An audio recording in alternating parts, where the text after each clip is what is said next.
nous allons parler de quelques principes,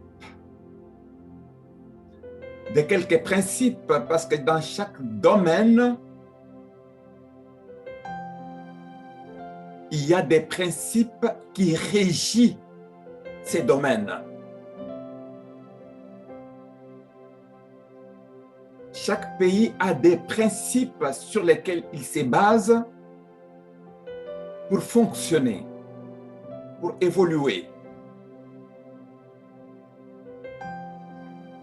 Un principe, c'est ce qui est à l'origine de quelque chose, ce qui est la cause première. En mathématiques, nous parlons du principe d'Archimède. Le principe d'Archimède est à l'origine de beaucoup de formules, des calculs. Donc, un principe, c'est la base de départ. C'est comme une loi générale, une loi qui est donnée. Mais moi, ce matin, je voulais vous parler des principes du royaume de Dieu. Le principe comme thème du royaume de Dieu, c'est le thème même de notre message, le principe du royaume de Dieu. Pourquoi je vais vous parler des principes du royaume de Dieu? Parce que la mission principale de Jésus était d'établir le royaume de Dieu sur la terre. Je répète, la mission principale de Jésus était d'établir le royaume de Dieu sur la terre. Et pour établir le royaume de Dieu sur la terre, il y a des principes, des bases à poser, des lois à respecter pour que le royaume de Dieu soit établi sur la terre. Raison pour laquelle, d'ailleurs, Jésus disait que le royaume de Dieu est proche lorsqu'il était là. Parce qu'il était là en train de donner les principes à travers la parole de Dieu, les principes de son royaume. Et à travers la parole de Dieu que Jésus donnait, à travers les principes qu'il révélait à travers la parole de Dieu, Jésus guérissait.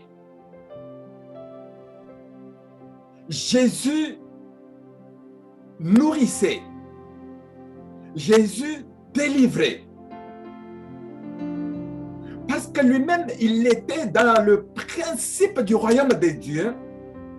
C'est ainsi que il guérissait, il faisait des choses, il faisait des miracles, des grandes choses. Et pour que nous puissions, nous aussi, accomplir ce que Jésus accomplissait,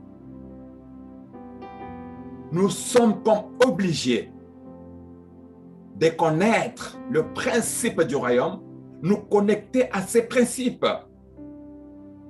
pour être à la hauteur de la mission. Jésus disait, le royaume de Dieu est là, est proche, parce que lui-même qui était le royaume, il était là. Chers frères et sœurs, d'une façon générale, un royaume est dirigé par un roi. Un royaume est dirigé par un roi. Mais les rois du royaume que Jésus nous annonçait, c'est Dieu lui-même.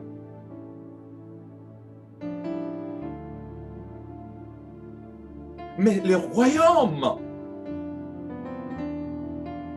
de Dieu est composé de fils et filles nés de nouveau. Des fils et filles qui gardent les commandements de Dieu. Des fils et filles qui connaissent le principe de ce royaume.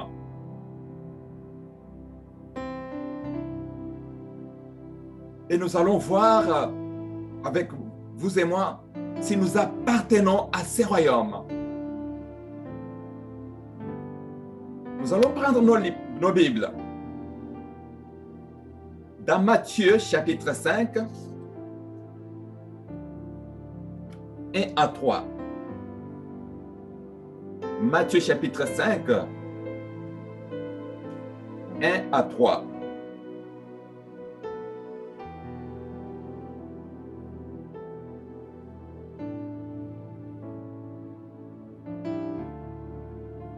Matthieu chapitre 5, 1 à 3.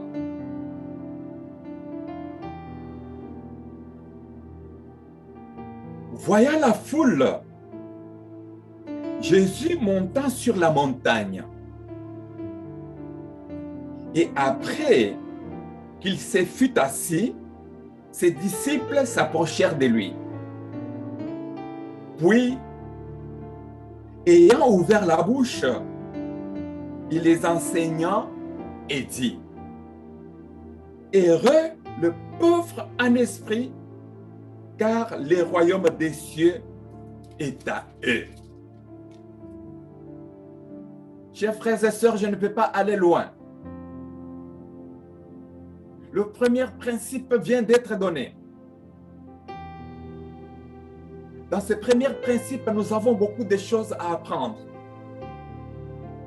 Lorsque Jésus ouvre la bouche, lorsqu'il parle à ses disciples, il déclare: Heureux les pauvres en esprit, car le royaume des cieux est à eux. Dans ce verset, il y a une promesse que tu ne peux pas échapper. Cette promesse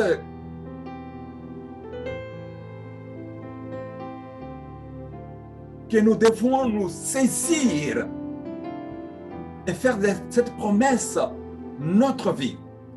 Heureux les pauvres en esprit, car le royaume des cieux est à eux. Chers frères et sœurs, nous allons prendre quelques définitions pour comprendre la profondeur de ces premiers principes du royaume. Qu'est-ce qu'un heureux? Il est dit heureux. Une personne heureuse est cette personne à qui le monde dit la chance sourit. Si tu gagnes aujourd'hui la loterie, tu es considéré comme une personne heureuse parce que la chance t'a souri. Une personne heureuse est cette personne qui jouit du bonheur, qui respire le bonheur.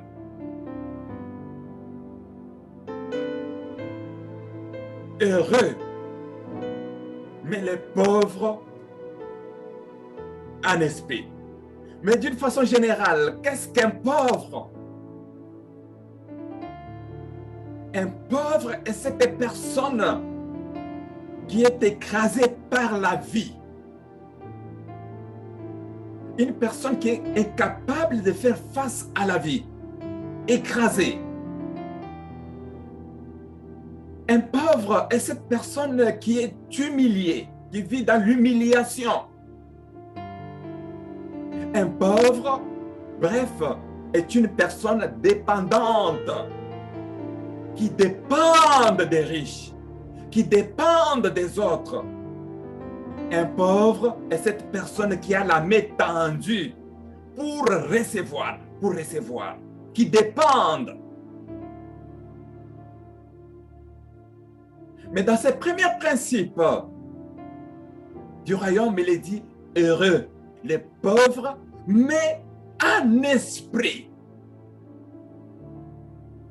Les pauvres en esprit. Pourquoi les pauvres en esprit? Parce que nous avons aussi des riches en esprit. Comme nous venons de les définir. Un riche ne dépend de personne. Un riche se suffit. Un riche n'a pas besoin de vivre l'humiliation. Il ne peut même pas vivre l'humiliation parce qu'il est riche. Un riche n'est pas écrasé par la vie. Mais au contraire, un riche est celui qui écrase d'ailleurs. Alors, heureux le pauvre en esprit. Et la promesse dit, pour celui-là, le royaume des cieux est à lui. Heureux ce pauvre-là.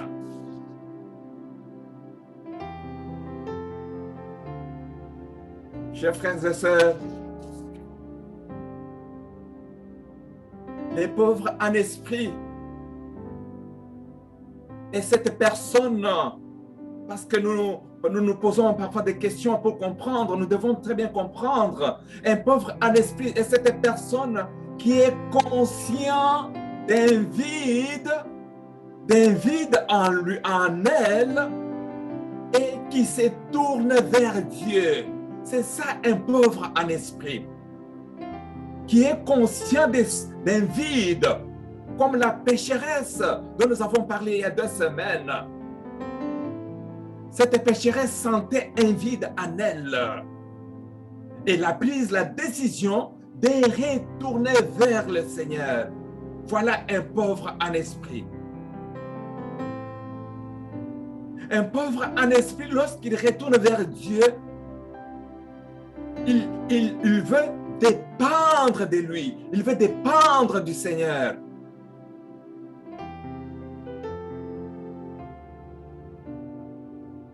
Un pauvre en esprit. Rappelez-vous de l'histoire de l'enfant prodigue. L'enfant prodigue,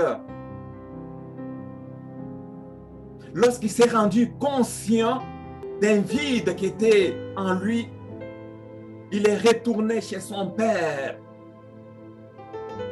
Il est retourné chez son père. C'est comme s'il s'est tourné vers Dieu.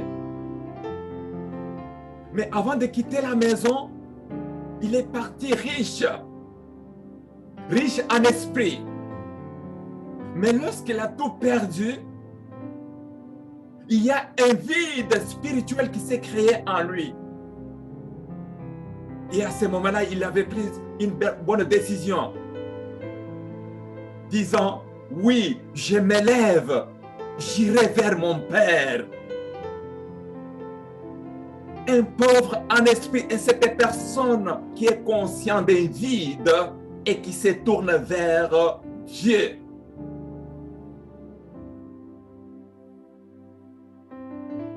Chers amis, la pauvreté dans l'esprit s'obtient par une humilité volontaire face à Dieu. Une humilité et volontaire face à Dieu.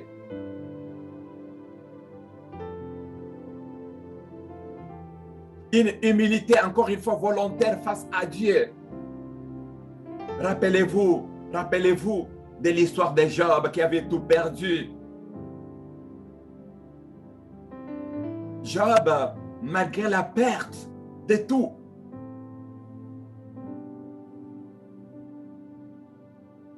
il est resté dans la pauvreté en esprit. Malgré on lui demandait de renoncer à ces dieux-là, de rejeter ces dieux-là, mais Job n'avait jamais renoncé.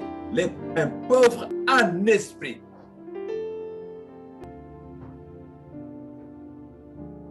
Les vides matériels qui s'étaient créés tout autour de Job ne lui a pas poussé de repousser Dieu, parce qu'il y avait un autre vide au-dedans de lui.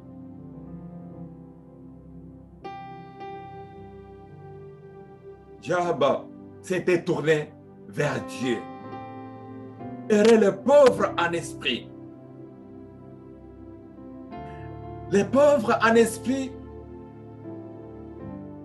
est cette personne qui s'est fait accueillante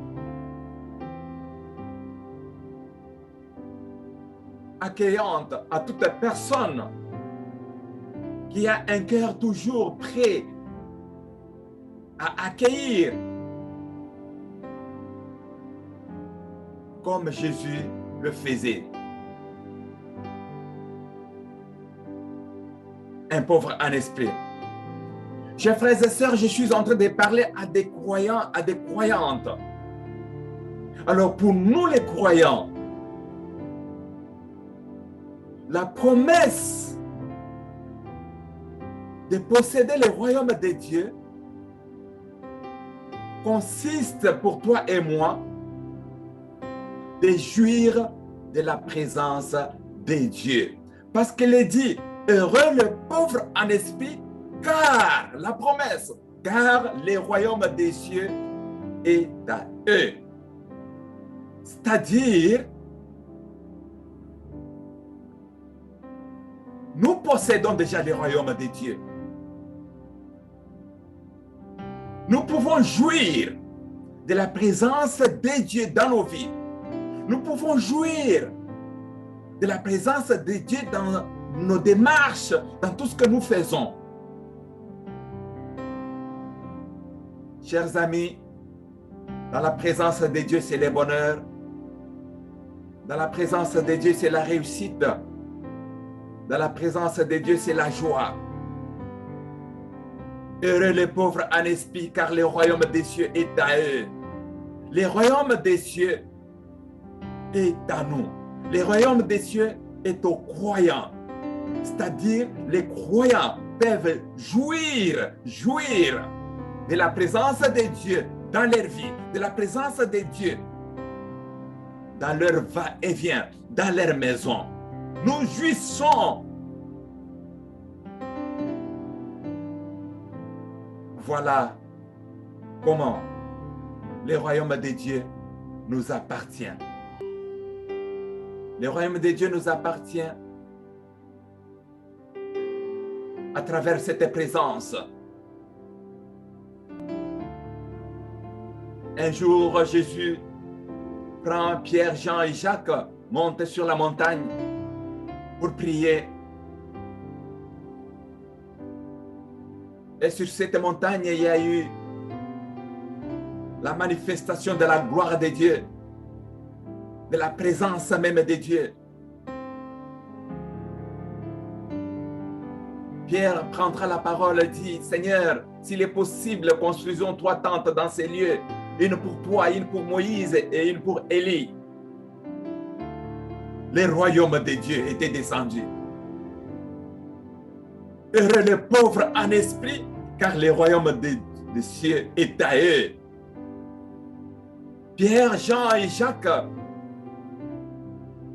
ils ont joui de la présence de Dieu ces jours-là, parce que le royaume de Dieu était descendu.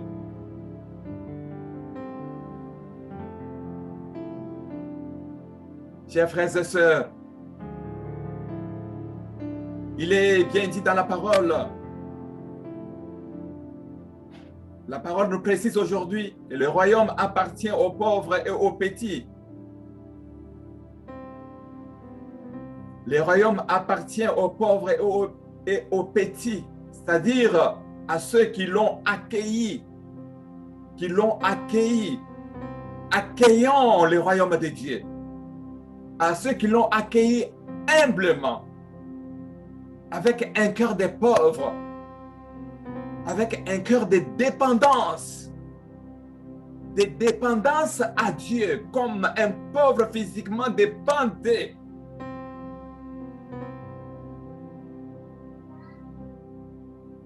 Qu'est-ce qui nous empêche de vivre dans la présence de Dieu, d'expérimenter la présence du royaume de Dieu? La première cause, c'est l'orgueil. C'est l'orgueil.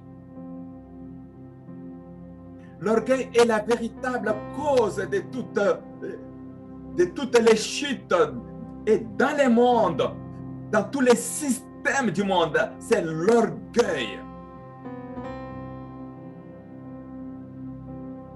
Chers frères et sœurs, depuis Adam et Ève,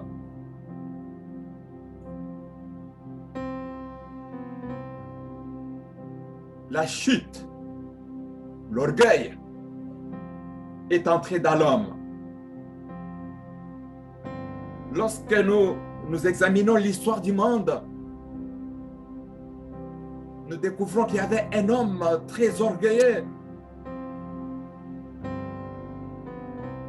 qui voulait conquérir le monde avec les armes. Je parle d'Adolf Hitler. Il voulait conquérir le monde, mais avec des armes. Chers frères et sœurs, l'orgueil aveugle l'homme. L'orgueil déforme la vision des choses. L'orgueil déforme l'amour de Dieu. Heureux le pauvre en esprit. Ceux qui peuvent sentir un vide en eux. Ceux qui veulent laisser une place à Dieu en eux. C'est ça les pauvres en esprit. Ceux qui sont capables de s'humilier. Ceux qui sont capables de se donner. Chers frères et sœurs, il est dit, plus l'humilité est grande, plus une personne peut gérer les choses élevées sans tomber. Plus l'humilité est grande, plus une personne peut gérer des choses élevées sans tomber. Mais malheureusement pour Hitler, il est tombé parce que l'orgueil était très grand que l'humilité. Jésus a tout géré de A à Z. Jésus a géré le monde entier. Parce que l'humilité grandissait de plus en plus en lui. C'est ainsi qu'il était capable de gérer les choses les plus élevées sans tomber dans le péché, sans tomber dans le système de ce monde.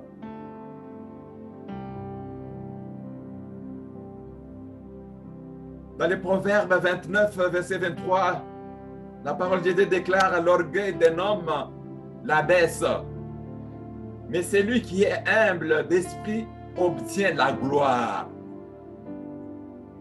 Obtient la gloire du royaume. Chers frères et sœurs,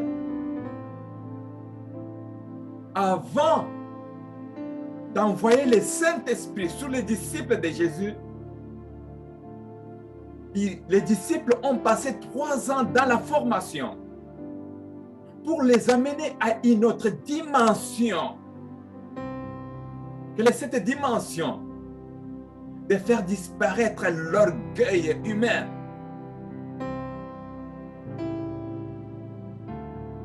pour que le Saint-Esprit descende et les amène à produire des grandes choses. L'orgueil d'un homme l'abaisse, mais celui qui est humble d'esprit obtient la gloire. Les disciples ont obtenu la gloire par la puissance du Saint-Esprit. Et lorsque le Saint-Esprit est descendu sur eux, ils se sont mis à opérer de grandes choses, des signes et des prodiges. C'est pourquoi ils étaient en formation pendant 3 ans.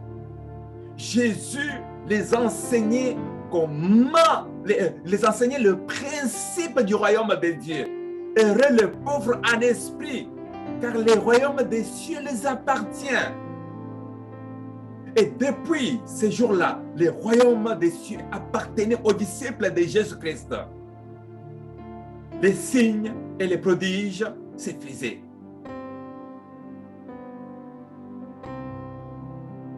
Proverbe 16 et 18, il dit, l'arrogance précède la ruine et l'orgueil précède la chute. Proverbe 18, 12 dit, l'humilité précède la gloire. La gloire. En citant ces proverbes, je vous ramène à la vie des disciples de Jésus-Christ. Faites la comparaison vous-même avant la formation et après la formation des disciples. Est-ce qu'ils étaient les mêmes personnes? Je ne pense pas. Il y a eu transformation. Il y a eu changement de vie. Ils ont changé.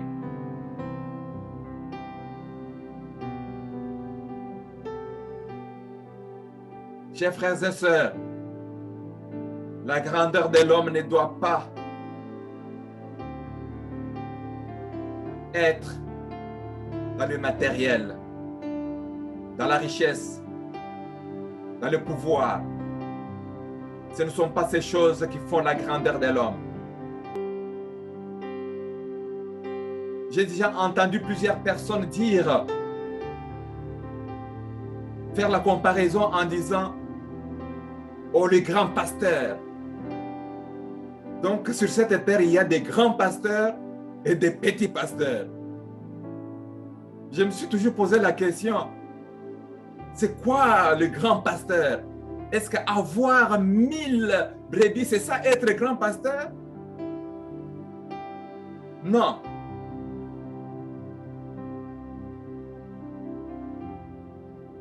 La véritable grandeur d'un homme ne se mesure pas à des moments où il est à son aise, mais lorsqu'il traverse une période de controverse, une période difficile, c'est là où on découvre la grandeur de l'homme. Les disciples de Jésus, après la Pentecôte, étaient devenus des grands parce qu'ils pouvaient faire face à tout. Voilà un grand. Jésus, il était un grand. Ce n'est pas parce qu'il avait beaucoup de brebis, non. Mais il n'avait que 12 disciples. Mais il était capable de faire face. Heureux le pauvre en esprit, parce qu'il était un pauvre en esprit. Et le royaume des cieux était à lui. Alors je disais que la grandeur de l'homme ne se mesure pas à la richesse qu'il acquiert, mais à son intégrité, à sa capacité à effectuer positivement les choses, son devoir.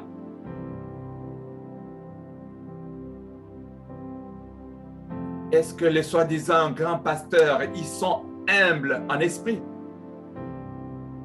Ils sont pauvres en esprit. Ce sont ceux-là qui sont grands. Sans dire, oh non, ce pasteur est un grand pasteur parce qu'il est pauvre en esprit. Il est humble.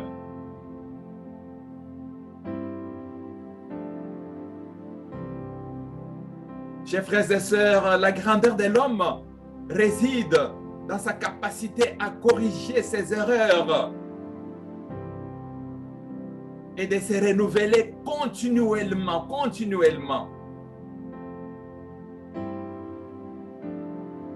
Les disciples de Jésus-Christ n'étaient pas des saints. Étaient ces hommes et ces femmes-là qui se renouvelaient, qui corrigeaient leurs erreurs et se renouvelaient chaque jour continuellement.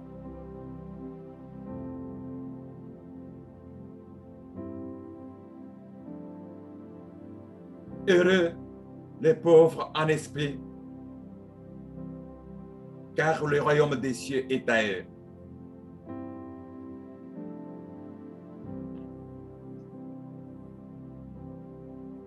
Chers frères et sœurs, tout dépend de comment tu te ressens lorsque tu es devant Dieu.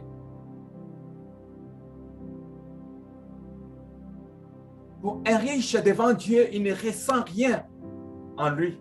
Il ne ressent rien. Le tout dépend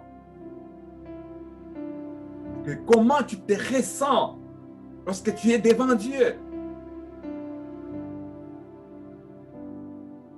Pour un croyant, peut-être, il ressent quelque chose. Il ressent une insuffisance. Il ressent un vide. C'est ces pauvres-là. C'est ça un pauvre en esprit. Qui ressent une insuffisance. Qui a besoin de Dieu. Qui a besoin de s'approcher. Qui a besoin de l'aide de Dieu. Mais ce n'est pas le cas pour un riche en esprit.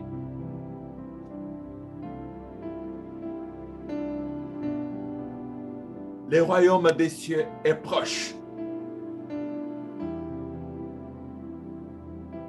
Je voulais terminer ce moment en vous rappelant l'histoire du calvaire. Lorsque Jésus est crucifié à la croix, il n'était pas crucifié seul. Jésus, le roi du royaume,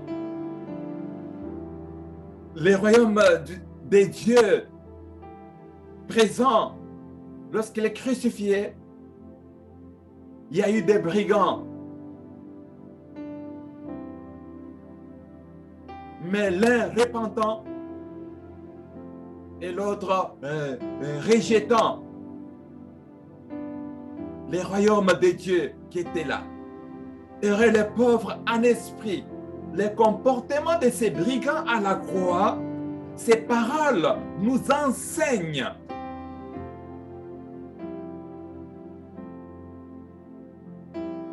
qu'il s'est rallié aux pauvres en esprit. Parce que l'autre qui était dans la même situation que lui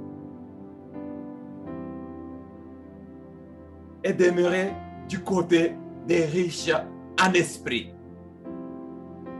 C'est-à-dire, il n'a rien ressenti. Il n'y avait aucun vide au-dedans de lui. Aucune insuffisance au-dedans de lui. Mais l'autre qui était dans la même situation, qui avait fait les mêmes choses, c'est comme si un vide s'était créé en lui. C'est comme il y a eu une insuffisance au-dedans de lui. Un besoin d'être aidé. Alors il s'est tourné. Il s'est tourné vers le Seigneur. Un pauvre en esprit. Et vous connaissez vous-même la suite. Jésus dit, aujourd'hui même, tu seras avec moi dans le royaume de mon Père.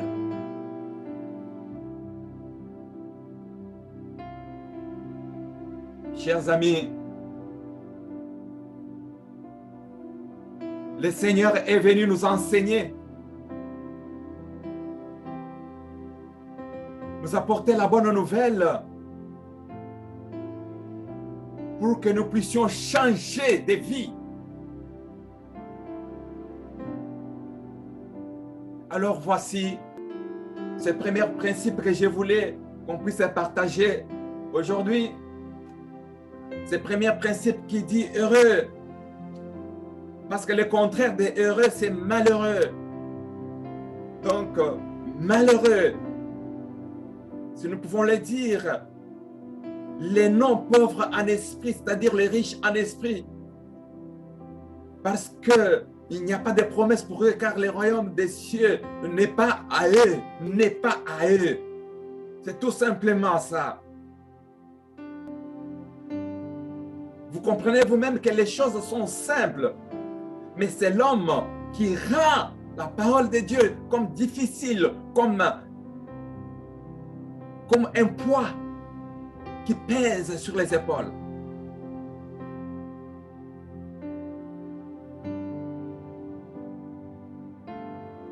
La mission de Jésus était d'établir le royaume de Dieu sur la terre, d'établir le royaume des cieux dans ta maison, d'établir le royaume des cieux dans ta vie. Et aujourd'hui, je vous invite à ce premier principe, à aimer ce premier principe. Parce que lorsqu'on parle des pauvres, on ne parle pas de ces pauvres-là comme tu l'entends. Non. On ne dit pas que tu deviennes naïf, naïve. Non plus. Non, ce n'est pas ça. La femme pécheresse, il apprend que Jésus était dans la ville. Il abandonne ses occupations. Il s'est fait inviter lui-même dans la chambre de Simon, le pharisien. Et au pied de Jésus, il montre beaucoup d'amour. Voilà, heureux le pauvre en esprit. Voici une heureuse, pauvre en esprit. Et ce jour-là, il a obtenu ce qu'il cherchait. Le royaume des dieux, des cieux, lui appartenait. Parce qu'à travers le royaume des cieux, les chefs du royaume guérissent, les chefs du royaume pardonnent, les chefs du royaume. Le royaume des cieux est à eux. Donc tu peux jouir de la grâce de Dieu, jouir de l'amour de Dieu dans sa présence. Et cette femme était réellement dans sa présence. Et pourtant, il y avait beaucoup de gens qui étaient dans la présence de Jésus. Mais celle qui a joui de la grâce de Dieu, de cette présence réelle, c'est cette femme. Si moi, on n'a pas joui de la présence de Jésus, et pourtant dans sa maison, heureux le pauvre en esprit, comme cette femme, car le royaume des cieux est à eux. Dans le royaume des cieux, il y a la guérison. Dans le royaume des cieux, il y a la sécurité. Dans le royaume des cieux, il y a la bénédiction. Dans le royaume des cieux, on est dans la présence de Dieu.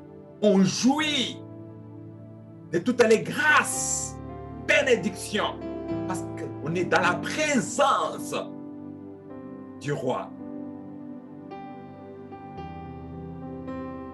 Encore une fois, je vous invite